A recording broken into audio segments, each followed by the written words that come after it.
Nada, buenos días. Os damos la bienvenida a la rueda de prensa por la tercera mesa redonda sobre logopedia y enfermedades raras del Colegio Profesional de Logopedas de la Comunidad de Madrid.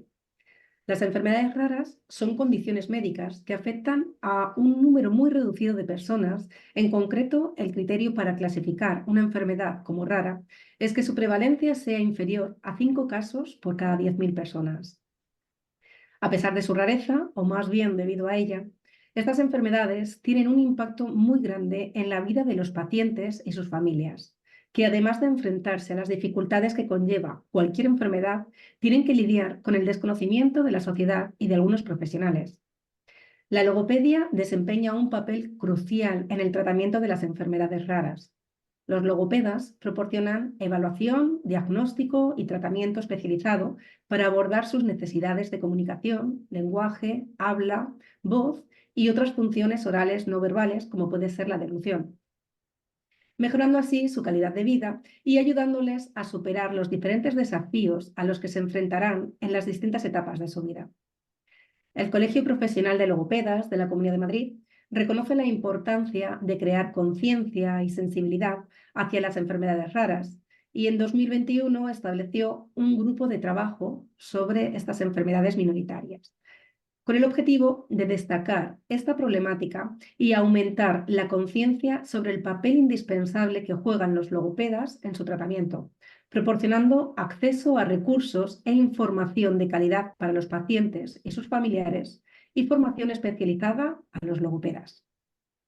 En esta tercera mesa redonda contamos con la participación del doctor Julián Nevado Blanco, que es genetista responsable de genómica estructural y funcional en el Instituto de Genética Médica y Molecular del Hospital Universitario La Paz, con Sonia Zaragoza Baena, presidenta de la asociación SAPB2, con Lidia Medina Requena, logopeda con experiencia en el abordaje de enfermedades raras y directora del Centro de Logopedia y más en Madrid, Aroa Arrand Escolar, presidenta de la asociación La Sonrisa de la Guerrera, Belén Ordóñez Millar, logopeda en el Hospital Materno Infantil Gregorio Marañón, Irene García Díaz, presidenta de la asociación Los Retos de Marta, y Carmen Moreno Oliver, vocal de la Junta Directiva de la Federación Española de Enfermedades Raras, a los que agradezco muchísimo la participación y que estéis aquí pues contándonos vuestro día a día, vuestra experiencia y todo. Vale, para esta rueda de prensa, para esta convocatoria a los medios, he seleccionado 3 preguntas que me gustaría lanzaros y que ver si nos podéis hacer un breve resumen de lo que nos vais a contar durante la mesa redonda. Entiendo que de forma más breve, pero bueno, pues si nos podéis dar algunas pinceladas. Me gustaría empezar, voy a ver quiénes tengo por aquí. Mira, voy a lanzar pues una pregunta para las asociaciones, ¿vale? Me gustaría plantearos de qué forma y en qué ámbitos ayuda la logopedia a mejorar la calidad de vida de las personas con enfermedades raras. Hola, buenas. Yo soy Irene de la Asociación Los Retos de Marta y bueno, yo hablo de Marta porque nuestra asociación está centrada en Marta y para Marta la logopedia es clave. Marta tiene mogollón de problemas musculares en todo el cuerpo, pero, pero el no poder hablar, el no poder comunicarse, como cognitivamente está bien, el no poder comunicarse le limita la vida totalmente. Ya se mete dentro de ella y no es nadie porque tiene muchos altibajos, entonces hay veces que puede hablar y veces que no. Entonces los momentos que no puede hablar es otra niña. Por lo tanto, para nosotros es un básico. Necesita muchísima fisioterapia, pero a la vez necesita muchísimo logopeda. Y los tenemos igualado, cualquiera de las dos especialidades. Gracias, Irene.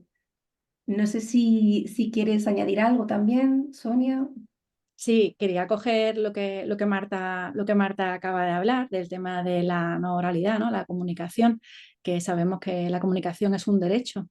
Y bueno, en nuestro caso también el 90%, 90 y más por ciento de los niños y niñas con el síndrome SAD2 son personas que no tienen oralidad, son no verbales. Entonces, la labor de la logopeda o el logopeda es imprescindible para ayudarnos a establecer las estrategias de comunicación y que este derecho, el derecho a la comunicación, sea efectivo. También en nuestro caso hay ciertas disfagias por la hipotonía, con lo cual estas disfagias también se acompañan de la labor de los logopedas, que al final es siempre la misma broma, ¿no? Se entiende que el logopeda es el de la R y no, el logopeda aborda muchísimas más áreas muy importantes, a veces son cruciales en momentos, por ejemplo, en el nacimiento, cuando hay niños con disfagias, con problemas de deglución, y esa labor es muy importante. Así que sí, la labor de la logopedia en muchas enfermedades raras y en otras que no lo son, muy importante y crucial. Además, indicar que para todas las personas que tienen estas necesidades sería también muy importante que estuvieran también en el colegio. Vale, muchas gracias, Sonia, también. Voy a lanzar pues una pregunta al doctor Julián Nevado Blanco. Mira, nos planteábamos cómo ha evolucionado en los últimos 10 años el diagnóstico en enfermedades raras. Bueno, en primer lugar, ¿se me oye bien? Sí, perfecto. Sí, vale. En primer lugar, muchas gracias por la invitación a participar en esta mesa redonda. Un placer, ya no pude el año pasado y este año pues encantado de poder colaborar. Bueno, primero, bueno, también sumarme un poco a remarcar la importancia de la logopedia, entre otras actividades terapias que se deben de hacer en muchas de las enfermedades raras, cuando nosotros, o antes del diagnóstico incluso, pero que a veces el diagnóstico está muy retrasado, desde el punto de vista genético, bioquímico, a veces cuestan años en encontrar un diagnóstico para estos pacientes con enfermedades raras. Entonces, bueno, pues que las terapias iniciales o incluso no teniendo el diagnóstico es una cosa esencial y que hemos visto que tiene un impacto importantísimo, porque muchas de ellas pues causan o acaban teniendo unas alteraciones del lenguaje, ¿no? Y entonces, bueno, pues ahí los logopedas pues tienen un papel muy importante desde el primer momento. ¿Cómo ha evolucionado? Pues contestándote en concreto a esta pregunta, te diré que hemos evolucionado para bien tecnológicamente, con lo cual ahora la secuenciación del genoma completo o de los diferentes abordajes experimentales que nos permiten en el laboratorio de genética, nos permiten establecer un diagnóstico mucho más avanzado, rápido y a veces, pues bueno, no diagnosticamos el 100%, por supuesto, porque llegar al 100% es algo complejo y no creo que podamos hacerlo en estos momentos ni en un tiempo considerablemente prudente, pero sí que estamos en el 60-70% de los casos se puede hacer un diagnóstico genético cuando lo hay, ya recordar que el 70 o 80%, entre el 70 y 80% de las enfermedades raras tiene una base genética, por lo tanto, y la mayor parte de ellas también son pediátricas, por lo tanto, tiene un impacto social bastante en el sistema nacional de salud muy importante. Entonces, hemos evolucionado muchísimo tecnológicamente, por lo tanto, ahora los hospitales, sobre todo los hospitales terciarios y muchos centros privados que pueden hacer un diagnóstico temprano de muchas de estas enfermedades raras a nivel genético. Otra cosa es que haya pacientes con conocimiento suficiente para poder sacar conclusiones, porque a veces, pues como enfermedades raras, hay muy poquitas casos en nuestro país o incluso a nivel mundial. Por tanto, a veces es muy difícil tomar decisiones, pero que muchas de ellas, yo he dicho, cursan con alteraciones del lenguaje que van desde retraso hasta incapacidad para ello. Entonces, bueno, pues es importante conocer desde nuestro punto de vista como genetistas los genes que pueden estar implicados en el desarrollo del lenguaje que nos permitan pues intentar ver si podemos hacer algún avance a nivel de terapia, pero claramente la logopedia y otras terapias paralelas pues nos ayudan muchísimo, ayudan a estos niños muchísimo en su desarrollo precoz. No sé si he contestado un poco a tu pregunta. Yo creo que sí que nos has respondido y además, pues bueno, durante la tercera mesa redonda que vamos a empezar en un ratito, pues te la volveremos a plantear para que nos la cuentes un poquito más extenso, pues ya para todos los Perfecto. que se han apuntado. Nada, pues hasta aquí, no sé si nos quieren plantear alguna pregunta más desde el colegio.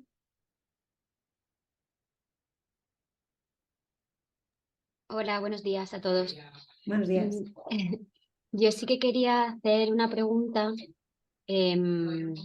primero a Julián, o bueno, o a las logopedas, me da igual. Quería saber un poco cómo llegan las familias al logopeda, cómo es ese paso, quién se lo prescribe o quién les dice que tienen que ir a un logopeda.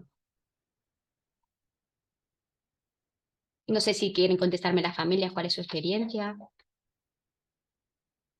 Bueno, yo si quieres empiezo, porque el problema, por ejemplo, nosotros que en teoría somos el único país de Europa que no tiene especialidad de genética, y esto que ya es un vacío terrible, pues no nos permite a los genetistas hacer un seguimiento claro de los pacientes una vez diagnosticado.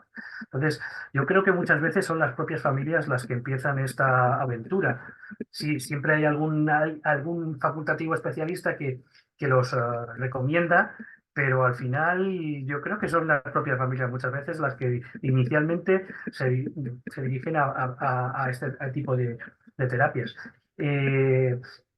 Y luego, claro, los diferentes especialistas que están, los neurólogos, neuropediatras en general, a veces hay algún sindromólogo, pero es difícil de... No hay alguien que tome la iniciativa, que tenga la labor de coordinar. Entonces, hay un vacío que tenemos muy grande, ¿no? Multidisciplinar. No sé, esa es mi opinión. No sé si quiere alguien más dar su versión, pero que esa es mi opinión. Yo la suscribo totalmente. Sí, sí, en nuestro caso fue así. Nosotros fuimos viendo que Marta lo necesitaba y así fuimos. Ahora sí, ahora en los informes ya sí pone logopedia ininterrumpida, pero porque nosotros comenzamos y vieron que era necesario.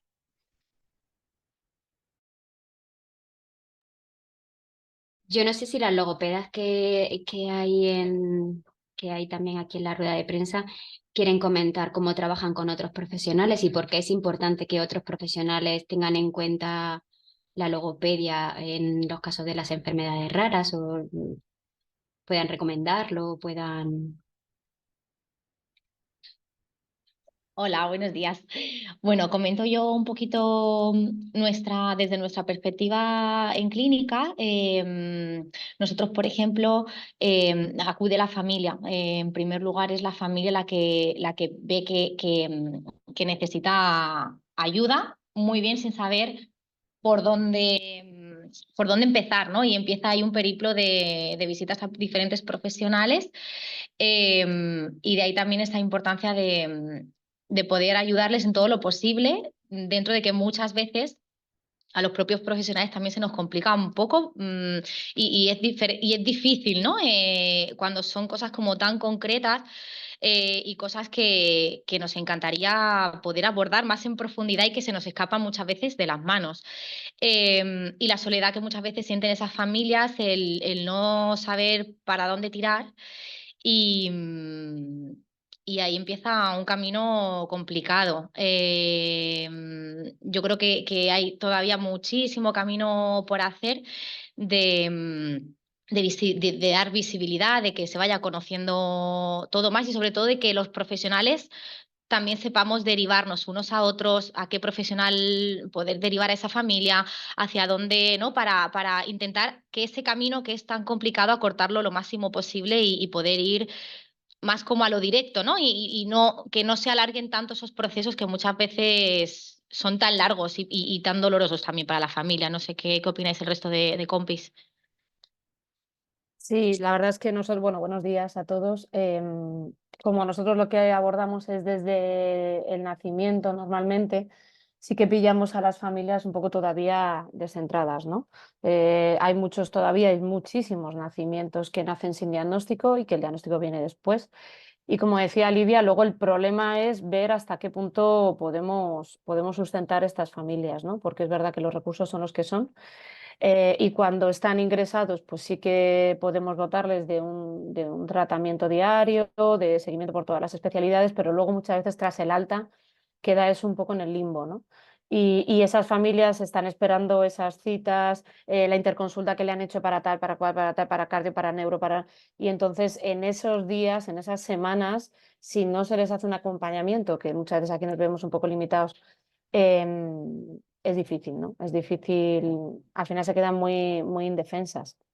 Y hasta que llegan a centros a lo mejor, pues como el de Lidia, o que puedan dar recursos públicos, o que puedan esperar, bueno, pues hay veces que esas esperas son bastante horrorosas para las familias y es que el problema es que los recursos son los que hay, ¿no?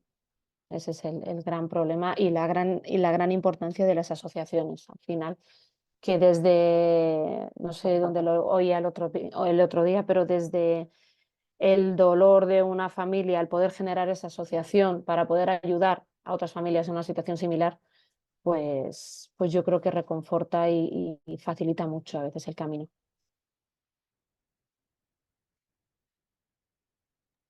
A mí me gustaría saber cuáles son los retos principales que os planteáis desde vuestros distintos ámbitos, desde la genética, desde la logopedia, como familiares también. ¿Cuáles creéis que son los principales retos que se tienen que abordar con respecto a las enfermedades raras? Yo creo que es organizativo, fundamentalmente, porque hay falta de equidad. No, si te toca el código postal, al final te hacen unas pruebas y en el otro, de enfrente, no te las hacen. Y es así porque con falta de organización y en nuestro caso, al no haber especialidad y no estar regulado de alguna manera de forma seria, pues tenemos un crecimiento anormal de la genética en los diferentes hospitales que existe la genética. Porque, por lo tanto, sí que tenemos un gran problema ahí, que yo creo que es una base de toda la problemática que existe, porque es verdad que los recursos son los que hay, pero si estuviesen mejor organizados, funcionaríamos todo mejor. Esa es mi opinión. Respecto a la familia, el reto que nos encontramos es que, como bien se decía, la gran mayoría de las enfermedades raras son pediátricas. Entonces, tú te encuentras como familia bueno, que te convierte en padre o madre, que ya de por sí es complejo, y de repente también tienes que asumir que vas a renacer en una diversidad. Tienes que transitar un camino de duelo, porque a día de hoy la información que llega y todo lo que llega es bastante farragoso. Cuando entramos en la diversidad, yo sentía que entraba en un submundo oscuro, porque nadie me había hablado de él, porque no estaba accesible esa información. Y bueno, como se decía, ¿no? Transitar ese camino, además de tener que llevar esa carga emocional, también tienes que trabajar a la vez para que tu hijo o tu hija se desarrolle y para darle una buena calidad de vida. Y esa toma de decisiones al final recae en la familia, porque efectivamente hay muy poca coordinación. Entonces nos tenemos que convertir en algo que, me vais a perdonar el aforismo, pero nos convertimos en project manager de un proyecto tan importante como es el estado de nuestro hijo o nuestra hija. Y es una responsabilidad tan infinita y tan grande que al final es un peso muy grande el que se lleva. Cuando nos vemos siendo project manager de nuestro hijo, entonces nos venimos arriba y decimos, bueno, pues toda esta energía que he causado y que he aprendido, ¿por qué no la voy a poner al servicio de una asociación? Para que las personas que vengan detrás nuestras, por lo menos este camino esté medio marcado, ¿no? Y es muy triste que todo esto tenga que salir de la familia. Si bien es cierto que en mi caso, lo que estábamos diciendo, esa energía, ese duelo, ese proceso, pues toda esa energía revoca en algo positivo, ¿no? Y lo llevas a trabajar en pro de poder ayudar. Pero lo que siempre decimos, ¿no? También nos gustaría que en algún momento nos dejaran ser solo padres y madres.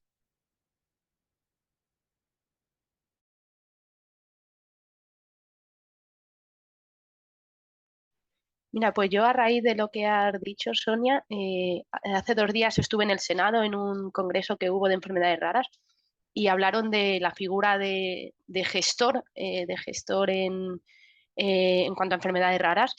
Y creo que sería básico, porque sería la persona que sabría que tu hijo necesita un neurólogo, un cardiólogo, el fisio, el logopeda, el tal y cual, y nos liberaría de todo esto que tú estás contando, que al final si no somos las familias no es nadie, porque es verdad que si tu hijo necesita un cardiólogo, puede que te lo diga su neurólogo, pero puede que no, y que tú lo investigues y que llegues a esa conclusión.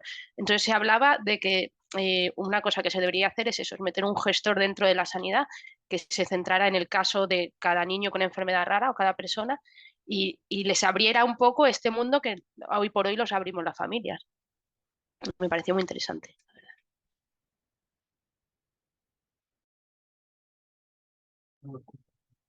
Realmente es una figura bastante interesante esto que comentas aquí. Yo creo que sí, que de alguna manera, yo como vuelvo a reiterarme, el tema organizativo de que hay que cambiar un poco la visión de lo que tenemos hasta ahora debería ser una realidad, porque claramente con el avance tecnológico y no solamente con eso, pero sí con otras cosas, necesitamos otros perfiles de trabajo en los hospitales que deberían de estar mejor organizados y coordinados y mirando hacia el futuro, sobre todo en aspectos de las enfermedades raras. Pero, bueno, como sabemos todos, siempre hay recursos y no querer cambiar o abrirse a nuevas experiencias o visiones de lo que es el abordaje disciplinar en la sanidad pública.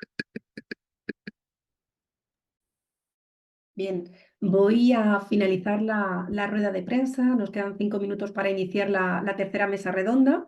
Y bueno, pues os agradezco muchísimo y me voy a recoger algunas de las cosillas que se han comentado aquí porque creo que es muy importante comentarlas también para todas las personas que se han apuntado a nuestra mesa, ¿vale? Así que os veo en unos minutines y muchas gracias por estar aquí en la rueda de prensa y por acompañarnos también en la mesa redonda. Muy bien. Muchas Gracias. gracias.